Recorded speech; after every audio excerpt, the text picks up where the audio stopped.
enxergamos no outro? Nosso estudo hoje será sobre isso. Estamos ainda estudando o Evangelho por Emmanuel, continuamos a estudar o evangelista Mateus, vamos começar uma nova bem-aventurança. Bem-aventurados os limpos de coração, porque eles verão a Deus. E o que nós enxergamos no outro? Quem são os limpos de coração? Nosso texto de hoje, o título é Quando a Pureza Estiver Conosco, e está na revista O Reformador de maio de 1955, na página 104. E Emmanuel começa da seguinte forma: quando a pureza estiver em nossos olhos, fixaremos na cicatriz do próximo a desventura respeitável do nosso irmão. Aí já começa, aqui a gente já pode começar a pensar o que é pureza. Pureza dá a impressão de algo limpo. Mas se nós formos no dicionário, também tem um outro sentido, que eu até anotei aqui. Sem maldade, sem malícia. É uma candura, uma sinceridade. Então, quando nós enxergarmos o outro sem essa maldade, sem essa malícia, os nossos corações estarão limpos. E nós poderemos o quê? Ver a Deus. Então, o que é esse ver a Deus? Seria quando a gente tiver essa pureza de coração e a gente estiver conversando com o nosso próximo, nós vamos enxergar nele Jesus. Nós não vamos simplesmente enxergá-lo e julgá-lo, mas nós vamos enxergar Jesus, que com ele está Jesus. Isso é uma das formas de ter essa pureza do coração. E a gente para pensar, o que é algo limpo? Algo limpo também é algo que não seja tão sujo, porque a gente está limpo foi porque o ambiente se sujou, que a gente precisa ficar limpando toda hora. E se a gente tentar fazer o caminho inverso, se sujar menos para ter que limpar menos, também é uma forma de raciocínio, porque quanto menos estou sujo, menos eu me limpo. Imaginem só, Jesus, que veio do mundo celestial. Imagina quando ele chegou aqui no planeta Terra, como que foi para ele? Ele teve que se manter limpo para não ser contaminado. Lógico que ele já era um espírito puro, ele era da hierarquia de um Cristo, é muito diferente, por isso que ele é nosso modelo e guia. Mas mesmo assim, ele também precisou vigiar e orar sempre, o tempo todo. E Jesus não se suja. Por quê? Justamente por conta desse aperfeiçoamento moral que ele tem. Se ele não se suja, ele não se ofende também. Então é por aí que vai o nosso estudo. Quando a pureza morar em nossos ouvidos, receberemos a calúnia e a maldade, nelas sentindo incêndio e infortúnio que ainda lavram no espírito daqueles que nos observam, sem o exato conhecimento de nossas intenções. Quando nós tivermos esse coração sem maldade e os outros caluniarem, praticarem algum ato de maldade conosco, nós vamos conseguir enxergar que eles estão em chamas por dentro e que isso faz mal para eles, mas também nós vamos entender, e eles não conseguem entender a nossa verdadeira intenção. Eles não dão conta de nos entender, mas nós já enxergamos que eles não estão bem, que na verdade eles podem estar efetivamente adoecidos. Só que por conta disso nós vamos fugir de ter contato com eles. Jesus em algum momento ele se negou a ter contato com qualquer pessoa que apresentasse dificuldade? Não. Ele nunca se negou a isso, mas a gente sempre tem que lembrar, Jesus já tinha uma condição muito superior à nossa. E nós, o que nós damos conta de fazer? Essa é a pergunta.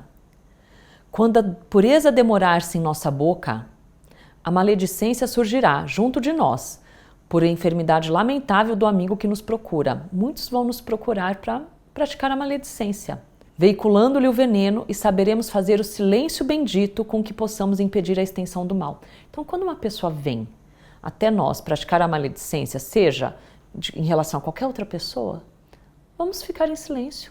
Não vamos dar mais motivo para ela continuar falando e muito menos passar isso que ela está dizendo para a frente. Vamos ouvir e guardar aquilo e lá parar. Não passar para frente. Porque a gente já sabe que aquilo não é o melhor caminho. Porque a pureza está no nosso coração. Quando a pureza associar-se ao nosso raciocínio, aos nossos pensamentos, identificaremos nos pensamentos infelizes a deplorável visitação da sombra. Aqueles que ainda não têm os pensamentos mais felizes, nós vamos visualizar, nós vamos conseguir enxergar que eles não estão no melhor dia, que a sombra no sentido de os vícios ainda estão com eles, diante da qual acenderemos a luz de nossa fé para a justa resistência. Então nós precisamos nos vigiarmos e orarmos nesse momento para que a luz que nós conseguimos acender, ela não se apague diante disso que está acontecendo. É muito importante nós sempre pensarmos isso. E aqui eu até fiz uma anotação que eu acho que é importante colocar. A pureza, ela vai ao encontro de quem ainda se perde nas sombras para ajudar. Nós não ficamos puros para nós ficamos puros para ajudarmos os outros. Então, quando a pureza estiver em nós, nós iremos procurar aquelas pessoas que ainda estão nas sombras, que ainda possuem vícios, dificuldades, para ajudá-las. Porque o coração iluminado nos clareia os olhos, o olhar, e nos faz perceber as pessoas de maneira diferente. Nós conseguimos enxergar que aquela pessoa ela precisa de ajuda, sem julgamento. Quando nós conseguirmos isso, será um grande passo. Mas acredito que todos nós ainda estamos muito longe disso. Mas se nós já conseguirmos olhar um pouquinho diferente, isso já é um grande passo. E é difícil mesmo, porque às vezes você está olhando a pessoa e você fala assim, essa pessoa está mentindo, não é isso. A gente já começa a fazer o julgamento dessa pessoa. E isso muitas vezes vai fazer mal para nós. Nós vamos nos sentir envergonhados. Quantas noites a gente já não perdeu de sono, de vergonha de algo que a gente pensou do outro, falou assim, nossa, mas se não fosse assim, às vezes eu devia ter dado uma chance para aquela pessoa, porque aquilo é aquele julgamento que eu faço que pode ser errado também. Não significa que eu estou certa, que nós estamos certos. E aquilo fica nos corroendo por dentro, mas tudo bem.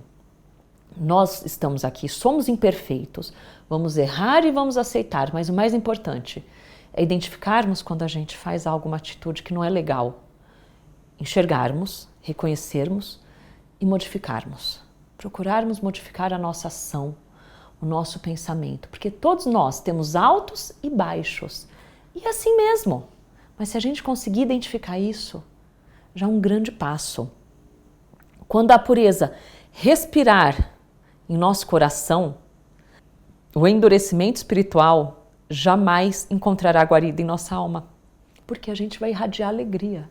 Quando essa pureza estiver no nosso coração, a alegria sairá tão fluente de nós que não vai encontrar qualquer endurecimento dentro de nós, porque o calor do nosso carinho, dessa alegria que a gente tem dentro de nós, se irradiará em todas as direções, estimulando a alegria dos bons e reduzindo a infelicidade dos nossos irmãos, que ainda se confiam em ignorância. Nós seremos um ponto de luz. O sol brilha para todos de forma igual, mas é a condição moral de cada um que vai permitir que cada um absorva aquela luz solar de uma forma diferente. Quando a pureza brilhar em nossas mãos, a preguiça não nos congelará a boa vontade e aproveitaremos as mínimas oportunidades do caminho para o abençoado serviço do amor que o Mestre nos legou. Então, quando essa pureza estiver nas nossas mãos, nós iremos para o serviço, nós faremos o serviço, nós vamos nos dissociar da preguiça, porque a gente fica procurando justificativa, hoje não dá por causa disso, ou amanhã não dá, quando eu tiver uma condição melhor eu vou tentar ajudar, mas a gente tem que começar agora, nem que seja emprestando nossos ouvidos, dando um sorriso para o nosso próximo, isso já é algo. Bem-aventurados os puros de coração, proclamou o divino amigo. E aqui é bem interessante. Enxerga quem tem o coração melhor. E ter o coração melhor não é só o coração, os bons pensamentos, tudo vem acompanhado. É como se eles se somassem. Não basta só ter bons pensamentos, mas eu também preciso ter aquele coração bom, aquela pureza de coração. Eles vão caminhar de mãos dadas. E a vida social, ela é um instrumento de progresso. É ela que vai nos ajudar a desenvolver isso. Não adianta a gente ficar isolado. Não adianta a gente ficar isolado para não se sujar.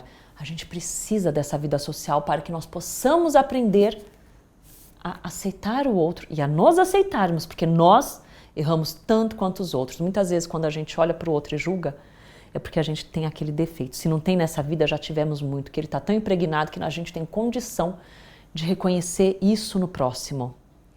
Sim, bem-aventurados os que esposam o bem para sempre, porque semelhantes trabalhadores da luz sabem converter a treva em claridade, os espinhos em flores, as pedras em pães e a própria derrota em vitória, criando invariavelmente o céu onde se encontram e apagando os variados infernos que a miséria e a crueldade inflamam na terra para tormento da vida. Quando o nosso coração for puro, dessa forma que Emmanuel está nos falando, mesmo nos momentos mais difíceis nós enxergaremos luz. Isso é muito importante. Eu vou até me estender um pouquinho. Antigamente as pessoas tinham aqueles rituais de pureza. As pessoas, vamos voltar lá para o judaísmo, que foi na época em que Jesus veio ao nosso planeta. Era muito comum lavar as mãos antes das refeições por conta da questão da pureza. Era muito comum, você não podia se aproximar de pessoas que não fossem limpas. Aquela parábola do bom samaritano, inclusive, em que tanto que não ajudaram de imediato, foi um samaritano que ajudou, eles, não é que também eles eram, não era porque eram pessoas más, mas porque tinha a questão da pureza, do ritual da pureza, da mulher com forte hemorragia, que também ninguém ajudava porque era a questão da pureza. Mas do que adianta nós sermos limpos por fora e o nosso coração não ser limpo? O que importa não é só essa limpeza de fora, mas aquela limpeza interna. Por isso que eu pergunto, o que nós enxergamos no outro? Essa é a grande pergunta. Porque dependendo do que nós enxergamos no outro, é o que o nosso coração está vendo. O que o nosso olhar transmite para o outro. Porque o nosso olhar é um filtro da nossa alma, ele revela a nossa alma.